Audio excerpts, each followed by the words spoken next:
saya Sosedina kembali menjumpai Anda dalam Halo Legislator.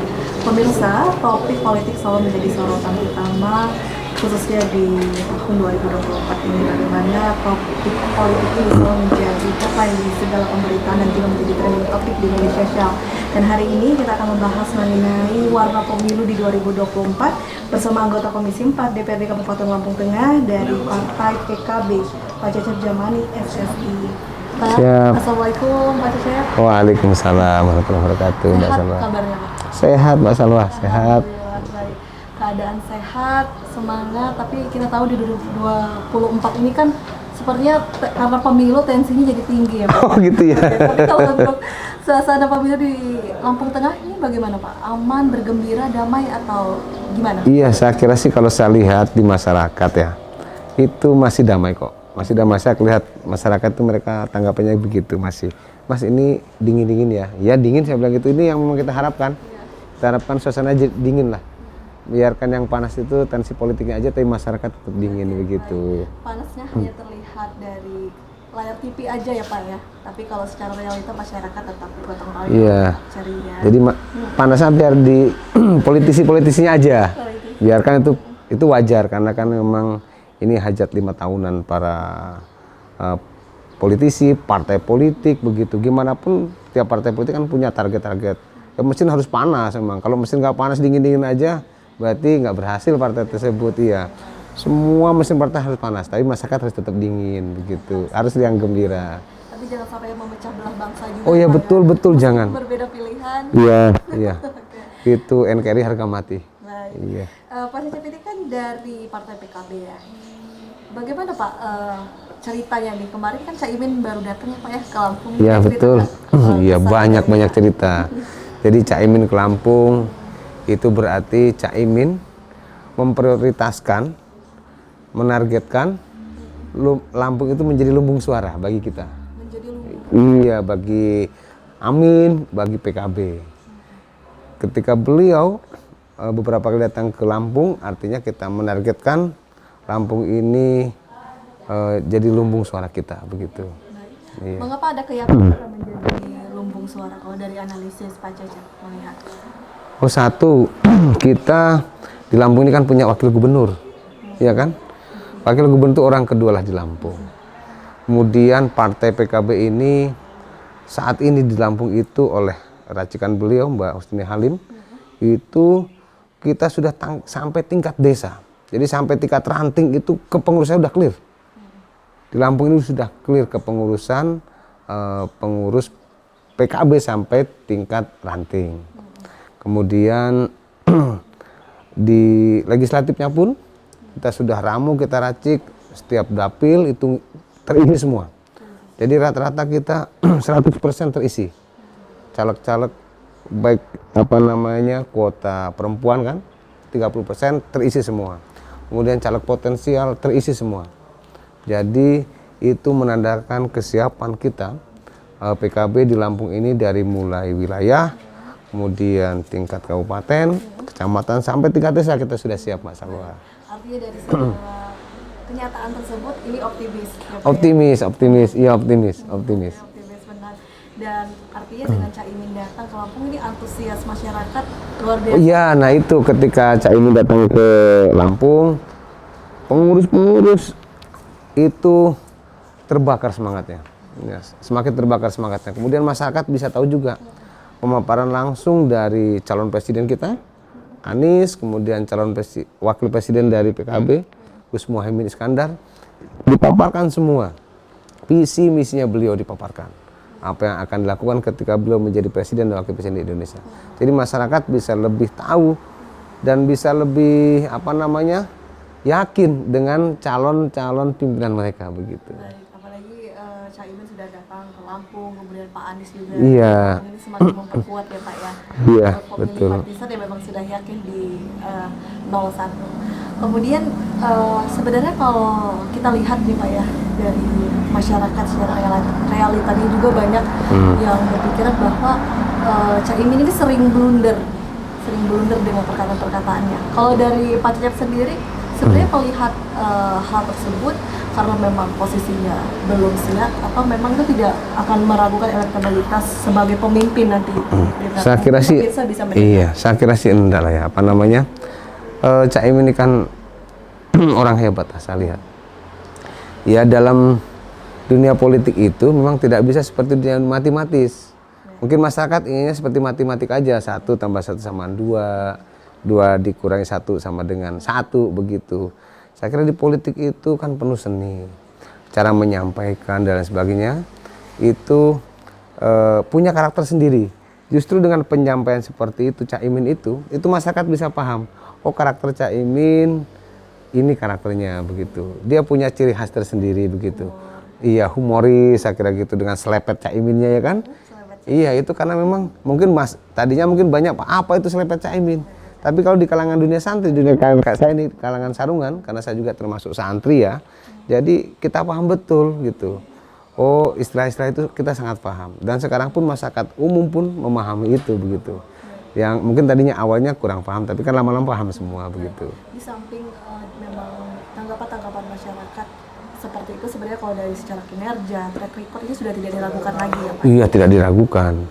Beliau dari tahun reformasi kan, itu beliau itu udah pejuang di reformasi, Cak Imin ini.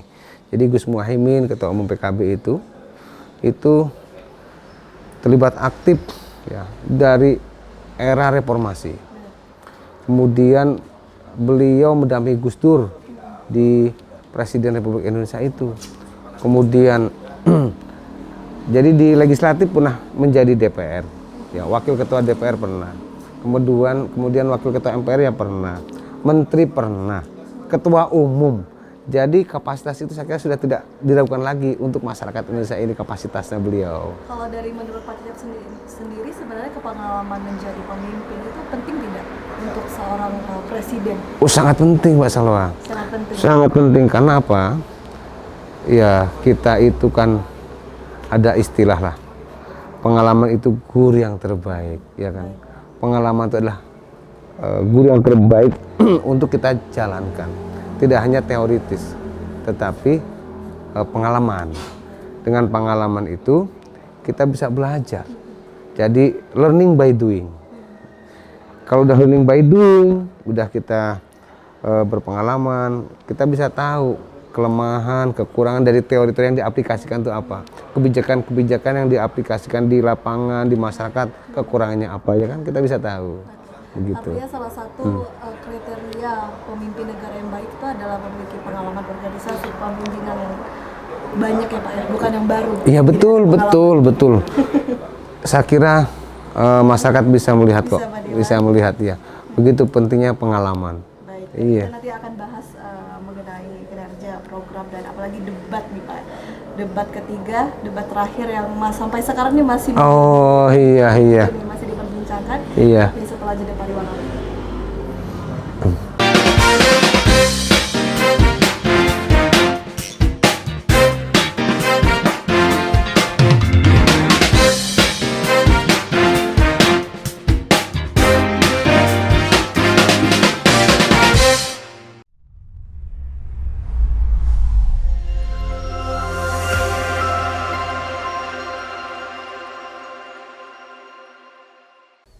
Surat suara yang akan kita coblos. Warna abu-abu untuk memilih calon presiden dan calon wakil presiden Republik Indonesia.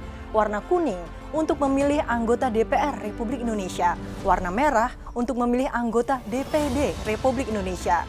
Sedangkan untuk warna biru untuk anggota DPRD provinsi dan warna hijau untuk anggota DPRD kabupaten atau kota. Ingat ya, ingat jumlah dan warna surat suaranya. Jangan sampai gagal fokus, karena suara kalian sangat menentukan setidaknya untuk 5 tahun ke depan. Setelah nama kita dipanggil di tempat pemungutan suara dan kita diberikan surat suara, saatnya kita menentukan pilihan kita di dalam bilik suara. Setelah mendapati calon atau gambar peserta pemilu yang Anda pilih, ambil alat pencoblos yang telah disediakan. Coblos tepat di tengah-tengah gambar calon atau di dalam garis yang mengelilingi gambar calon pilihan Anda. Bila Anda mencoblos di luar garis, maka dalam penghitungan surat suara Anda tidak sah. Mengambil gambar atau merekam proses pencoblosan di dalam bilik suara atau mengunggahnya di media sosial, itu dilarang keras. Kita meriahkan pesta demokrasi ini dengan berbondong-bondong ke TPS untuk menyalurkan aspirasi kita di dalam bilik suara.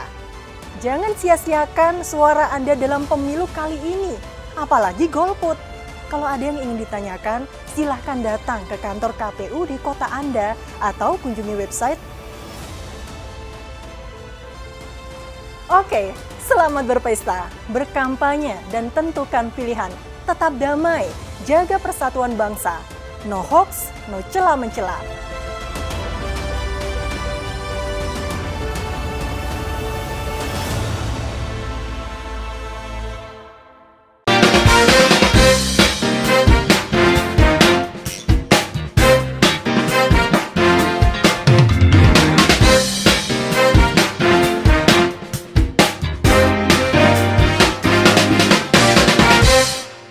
Terima kasih pemirsa, Anda kembali menyaksikan Halo Legislatif.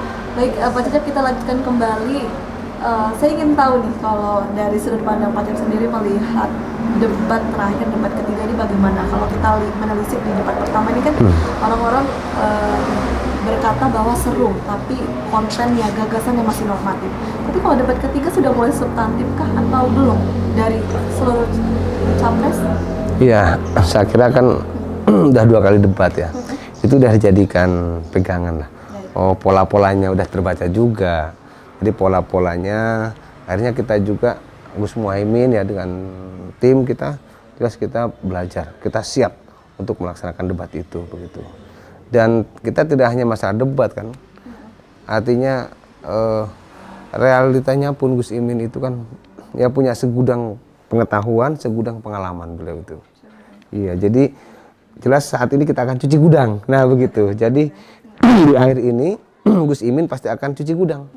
Cuci gudang pengalamannya, kemudian cuci gudang pengetahuannya. Iya, karena beliau itu ya alumni Universitas Gadjah Mada, kemudian dengan pengalaman di legislatifnya, kemudian di menterinya, kemudian ketua partai. Saya kira ini saat ini kalau beliau mau cuci gudang itu dikeluarkan semua, itu debat yang waktunya terbatas tidak cukup sebenarnya. Beliau itu sebenarnya butuh waktu yang cukup panjang untuk membeberkan ide-ide dan gagasan-gagasannya. Tapi karena memang ini terbatas ya, terbatas. Beliau pun sekarang saya kira sangat lihai lah, sangat pandai dengan waktu yang terbatas ini memaparkan gagasan-gagasan beliau yang segudang tersebut. Pengalaman yang segudang, gagasan yang segudang itu akan dipaparkan, dibeberkan dalam ajang debat kali ini begitu. Iya.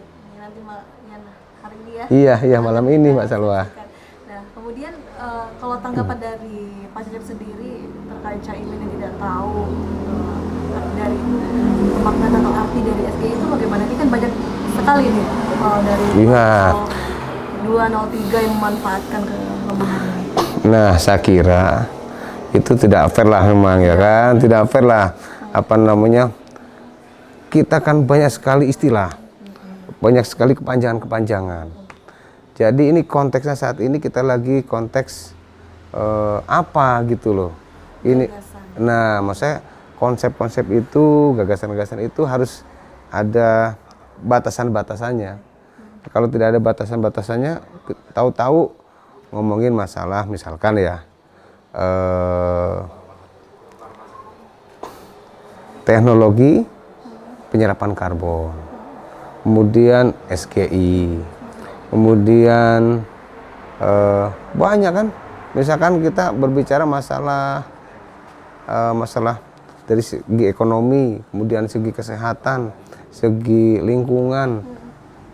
Kita ngomongin biodiversity misalnya begitu kan, mesti banyak ya, ada yang satu sisi dia paham, tapi mungkin untuk orang lain dia tidak paham begitu. Ya kita tidak boleh hal-hal yang dikuasai satu pihak itu menjadikan indikator atau indikasi pihak lain pun itu tidak menguasai apa-apa, enggak, saya kira gitu. Iya. Karena tidak semudah itu yang menyimpulkan kinerja dari seseorang hanya karena tidak tahu satu. Iya, istilah kepanjangan kan ya kan. Ya mungkin saya juga banyak yang kepanjangan nggak paham. Begitupun atau lawan debatnya, ketika dikasih istilah yang lain, misalkan dikasih istilah-istilah yang berhubungan dengan keagamaan. Mungkin yang sebenarnya juga nggak mesti nggak paham, saya yakin 100%, misalkan Gus Muhaimin memberikan istilah-istilah tentang tentang keagamaan. Saya kira ya ada mungkin yang satunya bisa, tapi yang satunya mungkin nggak bisa, kayak gitu Mbak Salwa.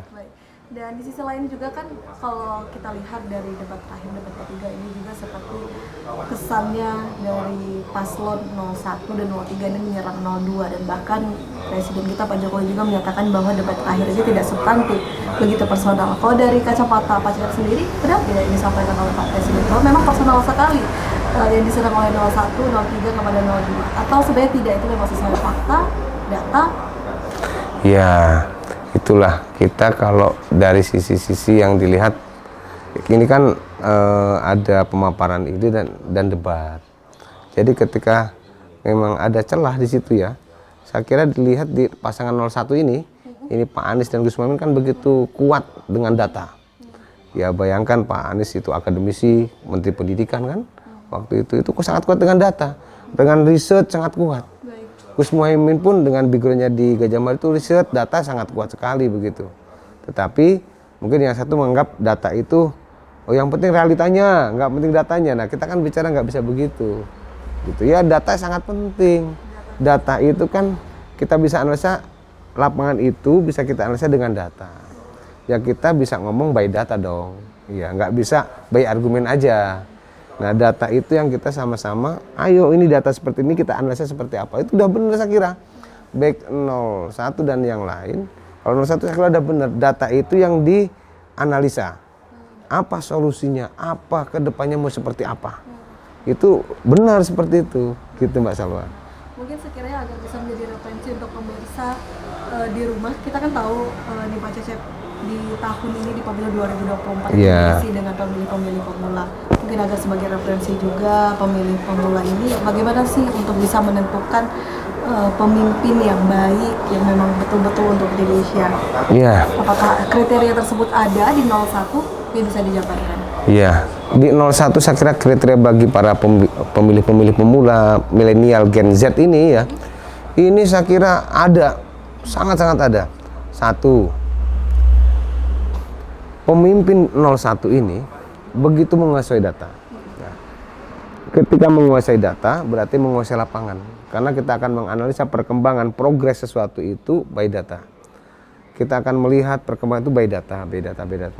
Data itu kan berasal dari lapangan kan gitu. Bukan data kemudian tahu ada data. Kemudian yang keduanya, sosok Pak Anies Baswedan dan Gus Muhaimin ini saya kira ini sosok-sosok yang natural. Bukan gimmick-gimmick, bukan.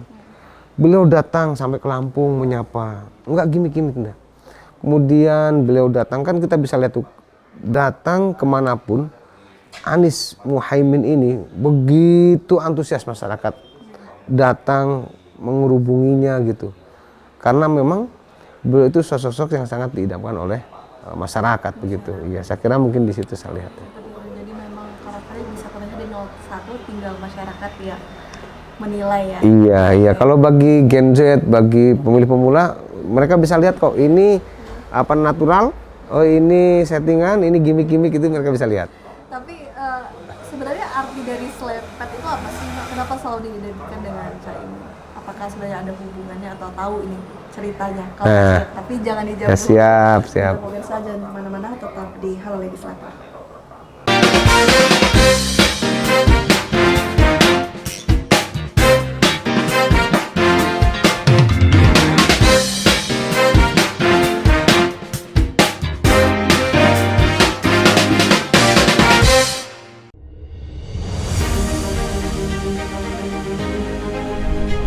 Mari kita sukseskan pemilu 2024 dengan datang ke TPS pada tanggal 14 Februari 2024. Suara kita menentukan masa depan bangsa.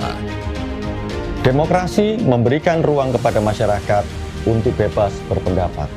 Menumbuhkan sikap kritis adalah bagian dari pendidikan politik masyarakat. Demokrasi sejatinya adalah persaingan sekaligus berjalan beriringan sesama anak bangsa. Mari kita berpartisipasi, jangan golput, gunakan hak suara kita dalam pemilu 2024. Karena udah didaftar ya nyoblos lah. Nyoblos dong. Jangan golput. Jangan golput. Jangan golput ya. Jangan golput, gunakan hak pilih Anda.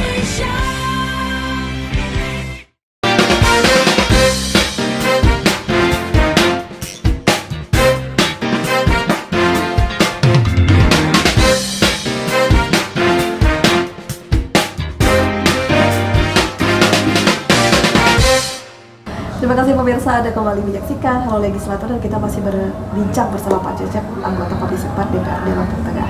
Baik Pak Cecep, Ya, siap. Selepet Caimin itu apa? Ada di balik, ada ceritanya di balik itu? Ya, selepet Caimin itu kan karena beliau dari kalangan santri ya. Santri kan selalu identik dengan sarung. Nah, sarung itu dulu itu digunakan misalkan untuk bercandaan, nah selepet begini, untuk bangunin ya. Jadi ya untuk bercandaan, bermain-main, kemudian membangunkan, memotivasi, itu selepet Caimin itu seperti itu. Jadi saat ini beliau melihat masyarakat kita ini perlu banyak perubahan. Perubahan dari apa? Dari semuanya sikap. Kan kita ini banyak lah, dari sisi SDM, kemudian dari sisi kesehatan, dari sisi pendidikan. Itu semua kita perlukan perubahan. Perubahan ke arah mana? Ke arah keadilan yang merata, ke arah pendidikan yang angka pendidikan juga makin tinggi, ya kan? Kemudian ke arah yang SDM-nya makin unggul. Kita ini kan mau menyongsong Indonesia emas. Ini harus kita siapkan semuanya. Nah gitu. Nah inilah dengan selepet Caimin itu program-programnya ada di situ. Gitu. Kalau Caimin punya program namanya selepet, kalau Pak Cecep punya apa nih untuk maju selanjutnya? Adakah Iya. khasnya yang membedakan dengan pemilihan sebelumnya dengan yang sekarang? Iya. Kalau kalau dengan Mas Cecep itu pilih Kang Cecep saja. Pilih Kang Iya. Cecep saja. Programnya sudah jelas, programnya nyata, tinggal melanjutkan saja dan kita perbaiki terus. Oke. Kalau pemimpin ini kan bisa dilihat dari karakter kampanyenya seperti apa tuh, bisa dianalisa dari masyarakat akan membawa perubahan seperti apa. Kalau dari Pak Cecep sendiri sebenarnya kampanyenya apakah menyambangi masyarakat langsung atau lewat media sosial atau apa kalau ciri khas dari Pak Cecep sendiri di masa-masa kampanye ini kalau Iya. cerita? Jadi memang saya lakukan beberapa hal ya. Kita serangan udara jalan, serangan darat jalan. Yang serangan darat itu ya memang kalau saya karena biasa hidup di masyarakat, jadi saya itu hidup di masyarakat, tinggal juga di masyarakat. Jadi saya tidak tinggal di tempat yang jauh, kemudian pas saat seperti ini saya datang ke masyarakat, enggak. Saya memang selalu ada di tengah-tengah mereka. Jadi yang selalu saya perjuangkan itu kepada mereka, itu kebutuhan-kebutuhan mendasar dari mereka, Mbak. Kebutuhan mendasar itu satu kan kebutuhan hidup, itu hak biologis mereka. Jadi mereka di kalangan petani, kalangan buruh, pedagang, itu punya sisi-sisi kebutuhan yang berbeda-beda. Itu kita sentuh sisi-sisi itu. Contohnya misalkan petani, mereka kesulitan pupuk. Ya kita kasih solusi juga dengan misalkan membuat pupuk organik. Kemudian kita pastikan hak-hak mereka untuk pupuk dapat begitu. Ketika masih bisa diusahakan. Karena memang saat ini pupuk sangat sulit. Ini lagi kita bongkar juga kemana sih pupuk ini. Kemudian pendidikan. Pendidikan itu merupakan modal dasar untuk mereka berkembang ke depan, untuk maju mereka. Itu program unggulan saya. Jadi masyarakat-masyarakat yang tidak mampu kita pastikan mereka bersekolah. Ya, mereka pastikan bersekolah. Kan sebenarnya ada program BOS ya, bantuan operasional sekolah itu, SMP, SMA. Kalau kita pastikan mereka yang tidak mampu itu bersekolah, ya, itu pasti ke depannya mereka bisa bekerja, bisa diterima di tempat perusahaan-perusahaan yang cukup munafik karena mereka punya ijazah. Tapi ketika mereka misalkan orang tuanya, keluarganya tidak mampu, anaknya juga tidak sekolah, itu akan menimbulkan mata rantai kemiskinan. Begitu.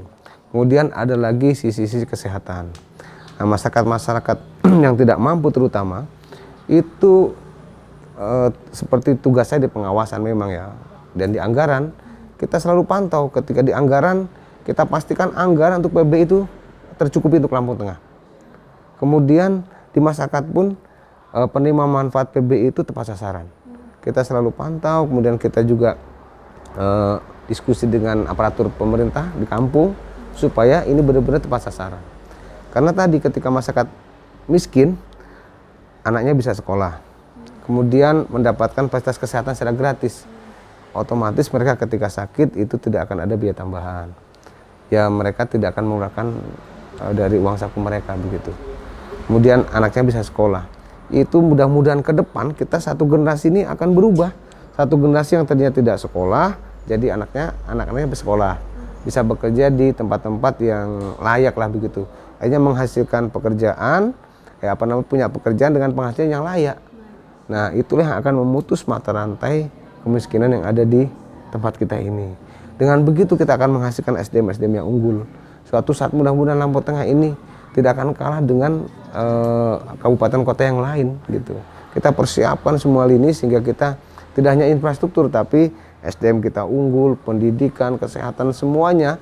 Indeks pembangunan manusia kita mudah-mudahan kita selalu paling baik begitu Mbak Salwa. Baik, artinya di sini Pak Cecep memang memperjuangkan hal-hal yang memang sifatnya ini adalah kebutuhan primer ya. Iya.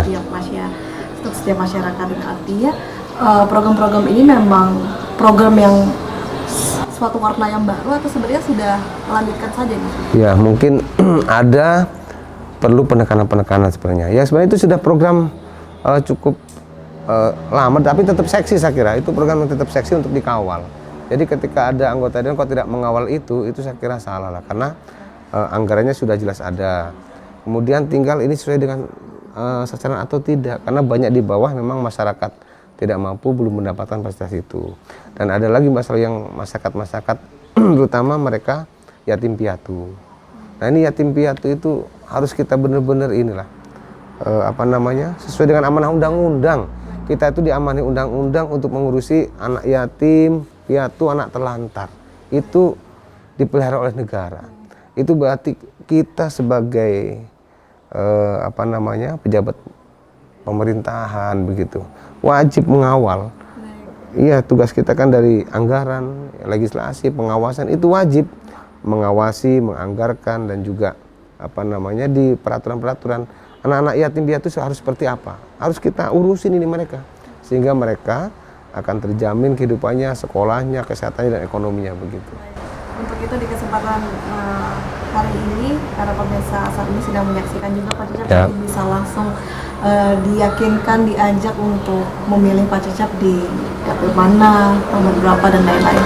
Ya, assalamualaikum warahmatullahi wabarakatuh para pemirsa, terutama di dapil 1 Lampung Tengah, yaitu di Gunung Sugih, Punggur, Kota Gajah, seperti Raman, seperti banyak dan Wais Putih. Perkenalkan saya Cecep Jamani, SSI dari Partai Kebangkitan Bangsa, nomor urut 1. Jangan lupa nanti 14 Februari 2024 datang ke TPS, kemudian buka kertas suara yang berwarna hijau, kemudian buka di situ ada urutan nomor 1 Partai Kebangkitan Bangsa, kemudian pilih Cecep Jamani SSI nomor 1. Insya Allah program-programnya akan kami salurkan, aspirasi-aspirasi masyarakat akan kita tampung dan selalu kita jaga amanah tersebut. Ya. Luar biasa. Semoga suksesnya. Ya, amin. Bisa dipercayakan, diberi amanah ke masyarakat. Ya. Pak Cecep. Terima kasih. Ya. Dan kita tentu semua berharap bahwa di tanggal 18 Februari kita mendapat menteri legislatif yang benar-benar bisa memperjuangkan aspirasi masyarakat untuk membawa perubahan yang baik. Saya Salsakina, pamit undur diri, sampai jumpa di Halo Legislator berikutnya. Terima kasih ya Pak. Iya, sama-sama.